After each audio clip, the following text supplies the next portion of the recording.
Good evening friends, welcome to the channel friends. आज के इस वीडियो में हम लोग डिस्कस करने वाले हैं एक important section of income tax, section 80 IAC के बारे में।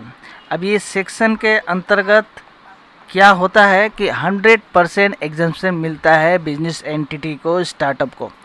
तो क्या है ये सेक्शन 80 IAC, क्या कंडीशन है, किस कंडीशन में बिजनेस को या स्टार्टअप को इसमें डिडक्शन मिलता है और इसका क्या क्राइटेरिया है एलिजिबल होने के लिए, सारा कुछ डिटेल में जानेंगे इस सेक्शन के बारे में। वीडियो को अंत तक जरूर देखिएगा, लाइक से जरूर करिएगा। चैनल को सब्सक्राइब नहीं किया अभी तक तो सब्सक्राइब कर लीजिए और बेल आइकन को ऑल पर सेट कर लीजिए।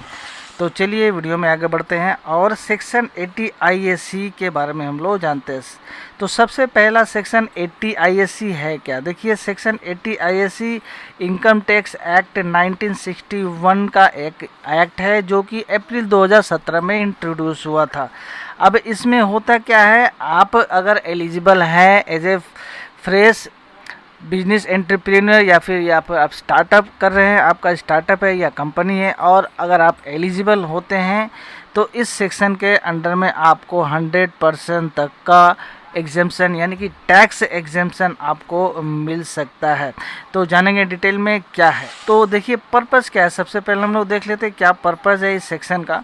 तो सबसे पहले कि सेक्शन 80 IAC जो होता है ये फैसिलिटेट करता है ग्रोथ ऑफ स्टार्टअप्स जो होते हैं या पब्लिक जो लिमिटेड कंपनीज होती है वो, या फिर फ्रेश स्टार्टअप है, उनको फैसिलिटेट करने के लिए, बढ़ावा देने के लिए, इंकरेज करने के लिए सेक्शन IAC 80 IAC का सबसे बड़ा जो इम्पोर्टेंट जो पर्पस था वो था ग्रोथ ऑफ स्टार्टअप, यानी कि जो छोटे स्टार्टअप, नए स्टार्टअप होते हैं उनको ग्रोथ मिले प्रॉपर तरीके से। जो छोटी कंपनियां हैं तो उनको ग्रोथ देने के लिए, और इससे क्या है कि टैक्स प्रॉपर तरीके से, टैक्स इवेजन से बचे टैक्स पेयर, उनको अगर एग्जेम्पशन मिलता है तो वो टैक्स प्लानिंग अच्छी तरह करे, एडवांस टैक्स पे करना ना पड़े। और इसके साथ साथ जो डोमेस्टिक कंपनीज है जो इन्वेस्टमेंट करना चाहती है या जो छोटे स्टार्टअप में इन्वेस्टमेंट करना चाहते हैं उनको भी ये बढ़ावा मिले। तो ये सारी जो छोटे छोटे जो मेन पॉइंट्स हैं वो पर्पस थे इस सेक्शन को लाने के पीछे। अब चलिए बेनिफिट के बारे में हम लोग थोड़ा देख लेते हैं। तो क्या बेनिफिट है इस सेक्शन का सबसे इम्पोर्टेंट। तो देखिए सबसे पहला जो इम्पोर्टेंट जो बेनिफिट इस सेक्शन का वो है आपका 100% टैक्स एग्जेम्पशन मिल जाता है। अगर आप एज ए स्टार्टअप इस सेक्शन के अंदर में एलिजिबल हो जाते हैं तो आपको 100% ऑफ टैक्स जो है आपको एग्जेम्पशन मिल जाएगा, और ये मिलेगा 3 सालों तक, यानी कि 3 सिक्वेंशियल ईयर असेसमेंट ईयर तक आपको ये 100% का एलिजिबल हो जाएंगे आप टैक्स एग्जेम्पशन के लिए। It eliminate the need to pay advance tax पेने की जरूरत नहीं, क्योंकि टैक्स लाइबिलिटी आपका नील हो जाता है। अब इसमें क्या है कि the deduction provides under this section allow startup to tackle the tax burden कम हो जाता है चूँकि इसमें एग्जेम्पशन आपको मिल जाता है।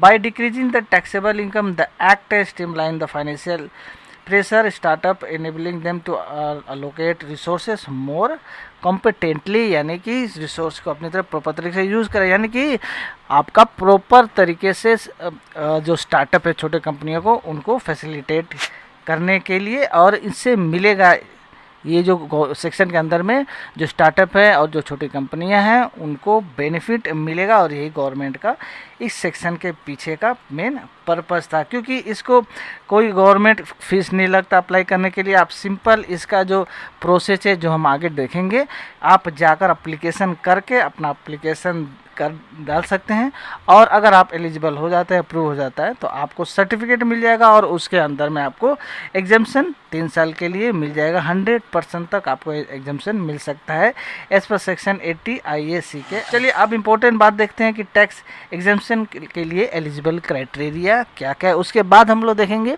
कि इस चीज़ के लिए, यानी कि इस का एप्लीकेशन हम लोग पोर्टल पे कैसे करेंगे। तो पहले हम लोग उससे पहले देख लेते हैं एलिजिबल क्राइटेरिया क्या है।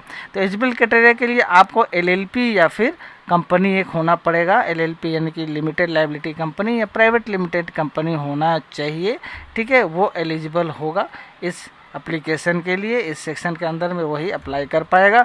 और दूसरा जो इम्पोर्टेंट है 31 मार्च 2016 से लेके 1 अप्रैल 2025 के बीच में कंपनी का गठन हुआ होना चाहिए, यानी कि कंपनी जो इस्टेब्लिश हुई होगी वो 31 मार्च 2016 से लेकर 1 अप्रैल 2025 तक, 31 मार्च 16 से लेकर आपका 1 अप्रैल 2025 तक, इसके बीच में कंपनी का गठन हुआ होना चाहिए। वही कंपनी जो है इसके लिए अप्लाई कर पाए है।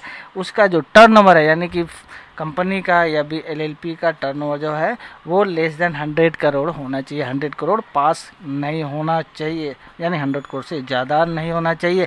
वही कंपनी वही एलएलपी जो है इसके लिए अप्लाई कर पाएगी स्टार्टअप।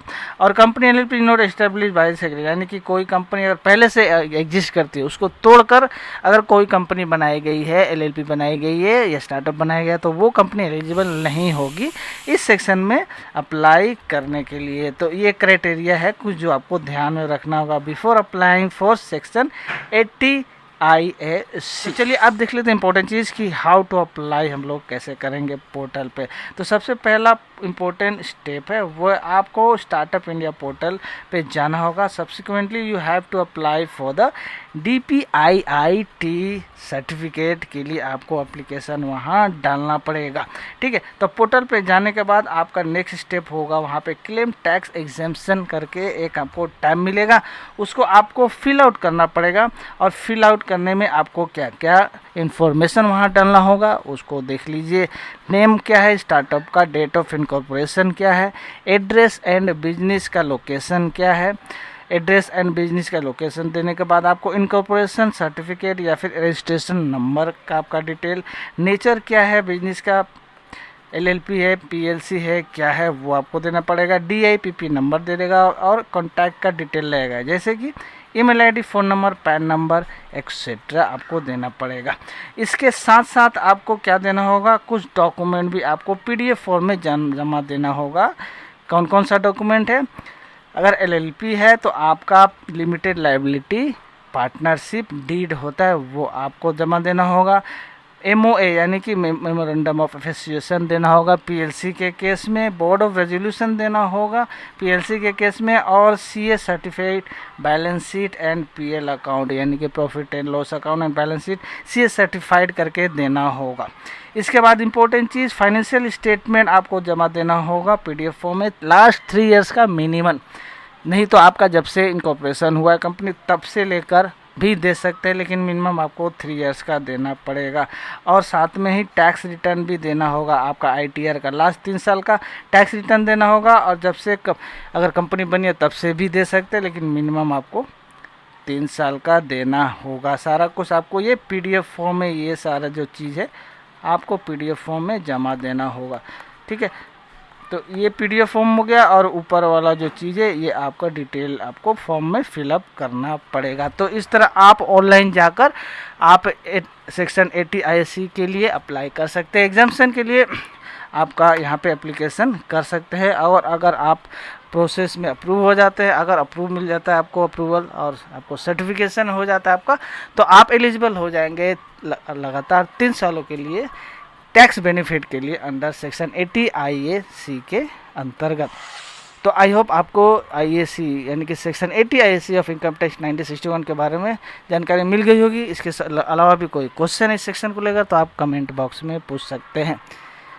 तो इस वीडियो को ख़त्म करते हैं, मिलते हैं नेक्स्ट वीडियो में। और वीडियो ख़त्म करने से पहले अगर वीडियो कहीं से भी अच्छी लगी तो लाइक से जरूर कर दीजिएगा, चैनल को सब्सक्राइब कर लीजिए ऐसे वीडियो देखने के लिए। मिलते हैं नेक्स्ट वीडियो में, तब तक के लिए थैंक्स फॉर वॉचिंग।